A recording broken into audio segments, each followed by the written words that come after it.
So when I built my cabin, I installed a Mr. Cool Minisplit. Mine's a 2-zone one. It's a small cabin, 450 feet. So I've got an air handler in the living area and one in the bedroom. I've used it for, this will be the second season, exactly 2 years. I used it for cooling both summers and for heat just this winter, when I'm not burning the wood stove. So it's definitely time to give these a cleaning for the spring. So we'll take a look at that. So you can get a cleaning kit from Mr. Cool, but there are a bunch of them on Amazon. I bought this one, $35. It comes with the most important thing, probably the spray tank, and then there's this plastic cover with a tube to catch the water, and then it comes with brushes and this little gadgets, extra roll of plastic to mask something off if you want to. So I've already cleaned this one. I did it first so I would know how, so it wouldn't be a learning experience for me on camera. But we'll go into the bedroom and do the other one, show you how I did it. So the very first thing you want to do is turn off the power, which is that one. It's not a bad idea to have the unit on when you turn that off to make sure you got the right one, because it could be mislabeled. Anyway, most important thing, turn the power off. Okay, so here's the bedroom unit. So the first thing you want to do after you turn the power off, take your filters out.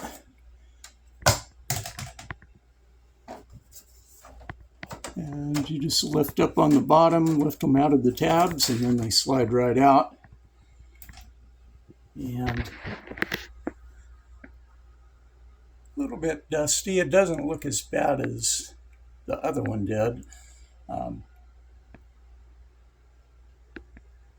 There are 2 ways that I've seen to do this. Mr. Cool has a video online, and they actually they don't even take the plastic housing off. So you can pretty much get to everything without doing that. However, once you do take the housing off, you realize the housing is filthy inside. So I'm going to go ahead and take it off. In the future, I might just do it both ways, depending on how much effort I want to put out. So for this job, you will need a Phillips head screwdriver. That's the only tool. And to get this cover off, there are 2 screws. There's one here and one here on my unit. I'm sure they're all different. So take these 2 screws out.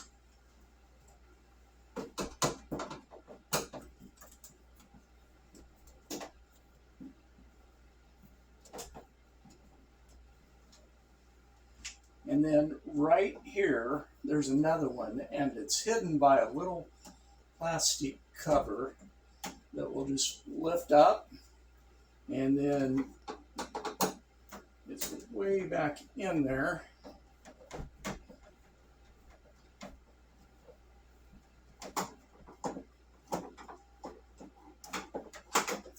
And I just put that cover down, and it traps that screw in there so you don't lose it.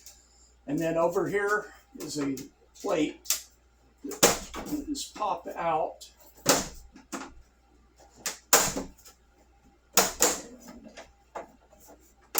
Carefully pull it out. And you might take a picture to know how everything's routed. But it's pretty simple. You have a wiring connector here, so it's a tab. Push the tab and pull it apart. And then there's I think this is a temperature sensor up here, and you just pull it out as well. And then everything's ready to come loose. Now, it is also, there are two tabs right in the middle, here and here, and you can just pull those out. And then at the top, it's held on with some tabs up here. It's just, they're not really connected, they're just, it's sitting on there. Just sitting on the tab, so just raise the back up, and then it comes right off. So in here, if that's dirty enough for you to go to the effort of taking the cover off to clean it, then go for it. I think it is. I mean, it's worthwhile to get all that cleaned out. And then, so up here you can see the fins. They are dirty, for sure. You can see a bunch of stuff, and they're discolored. And up in here, let's see if I can turn that camera on, or the light on. In the top of it,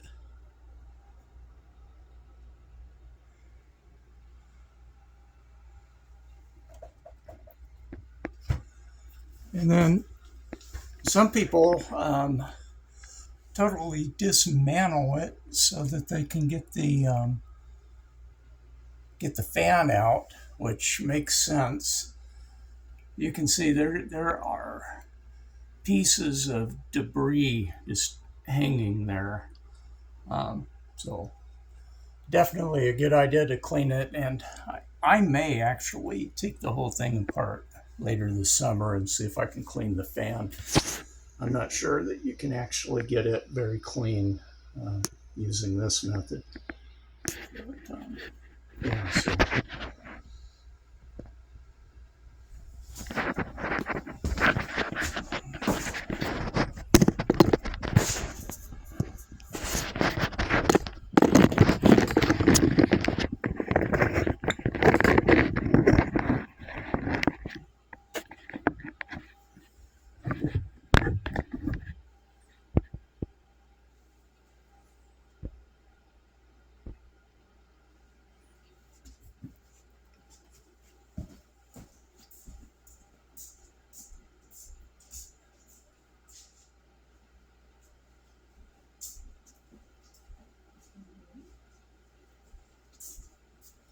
And then you want to spray your foaming cleaner on it. So I've gotten cheap, and I've been using scrubbing bubbles for years and years on the outdoor units. I can't recommend it and say that it won't cause some kind of problems, but I've been doing it on the condenser coils out on the outdoor unit for years. It works good. It saves a lot of money. So that's a do it at your own risk. Before you start spraying liquids, you want to put your drip catcher on here. So you just tuck it up underneath between the unit and the wall, and then it has a couple of straps here. I just clip them like that, and then you can pull the plastic housing out a little bit so that you can get this tucked up behind the unit to protect your wall.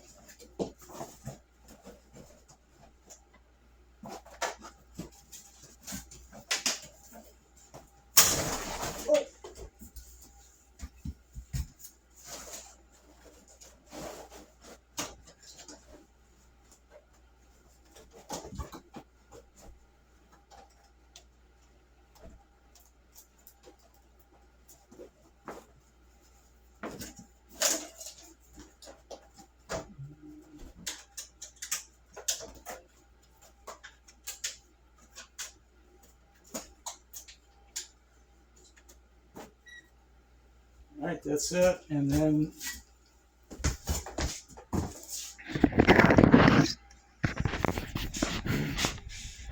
basically you've just got this catchment. Make sure it's hooked up, and these do come in a couple of different sizes. They have smaller ones and larger ones. Mine's the smaller. And then you have the hose coming out of the bottom of it into the bucket.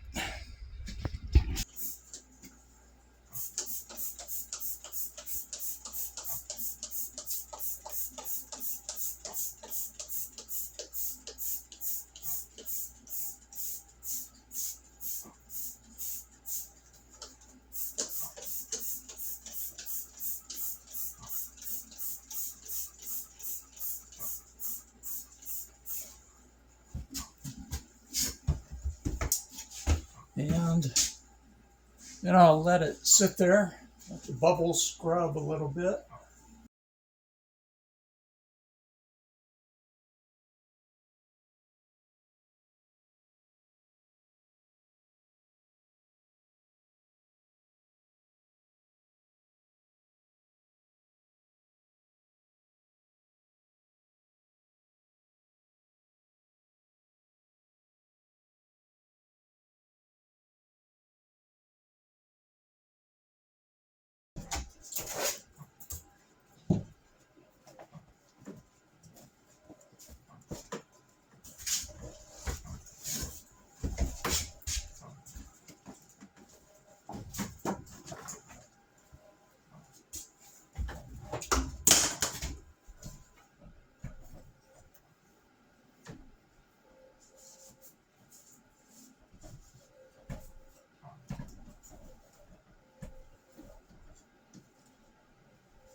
A lot of dust.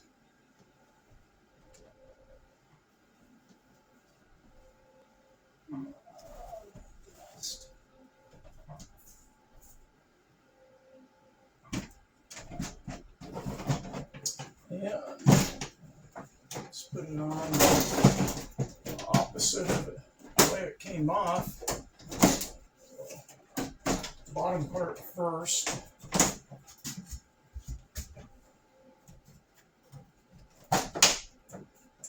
So snap your two pieces in the middle.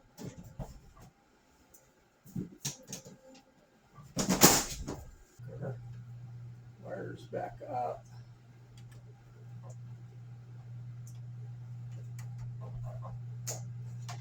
Snap together.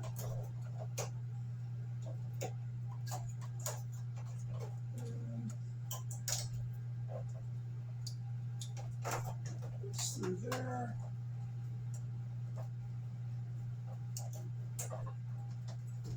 Tube, and then this gets tucked right back in here.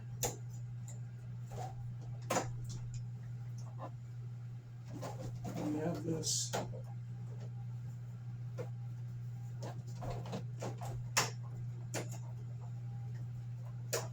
plate. You'll see where the these two tubes come out, and then that snaps right back into place. And then you have a magnetic screwdriver, would be ideal.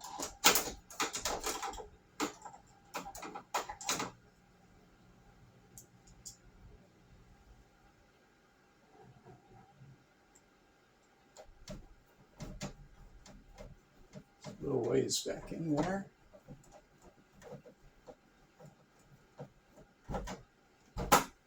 Okay. The filters in.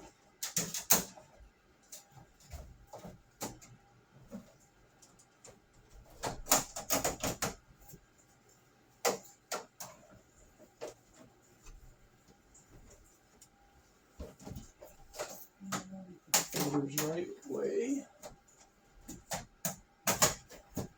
Filters down.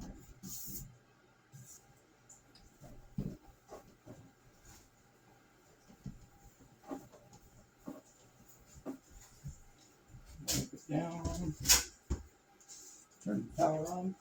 So I just ran it on fan to dry it out. I figured if you put it on cool, it might freeze ice, so I'll just run it on fan for a couple hours and let it dry out good. And it definitely smells better. I think it smells better. So there's the water. That's from 2 of the units. And like I say, I think most of the drain goes out through the condensation tubes to the outside. So it's pretty filthy, and there's a lot of large stuff in there that I think that's off the fan itself. So anyway, that's how I did it. If you enjoyed the video, hit like and subscribe. Thank you for watching.